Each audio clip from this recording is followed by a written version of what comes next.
Now, the UN General Assembly has voted in favor of a resolution supporting a Hamas-free Palestinian state, with 142 countries backing the declaration.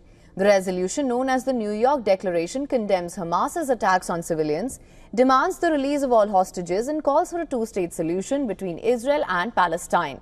India was among the 142 countries which voted in favor of the declaration, while 10 countries voted against it and 12 decided to abstain from voting. Israel, however, has rejected the declaration, calling it disgraceful and claiming that it encourages Hamas to continue the war. Israeli army continued its operations in Gaza City.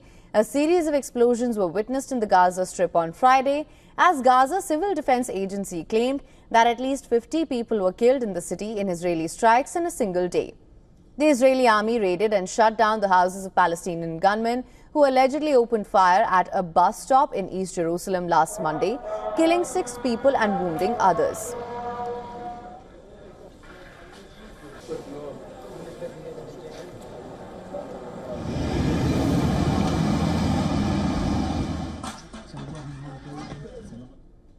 Former IDF chief Herzi Halevi has claimed that more than 2 lakh Palestinians have been killed or injured in the Gaza war. He also clarified that they had started intense strikes from the very first minute the war started.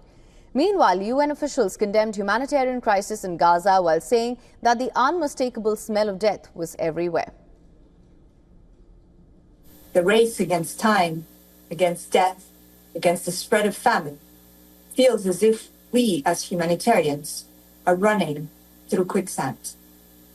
Even more so as humanitarian convoys are too often denied, delayed, or obstructed by Israeli authorities.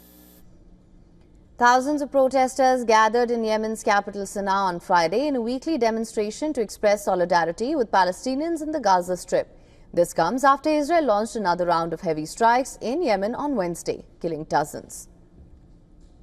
For more on this, our correspondent Susan Tehrani has sent us this report from New York. Listen to this. The United Nations General Assembly overwhelmingly adopted the New York Declaration, endorsing a two-state solution for Israel and Palestine. But because these resolutions at the GA are non-binding, it doesn't force any country to act or change its policies immediately. It's more a diplomatic and moral statement of international consensus as well as pressure. It raises expectations for future negotiations, and it could influence international recognition efforts and set a framework for diplomatic talks.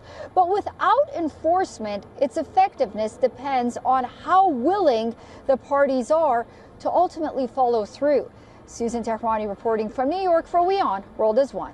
For latest news, download the WION app and subscribe to our YouTube channel.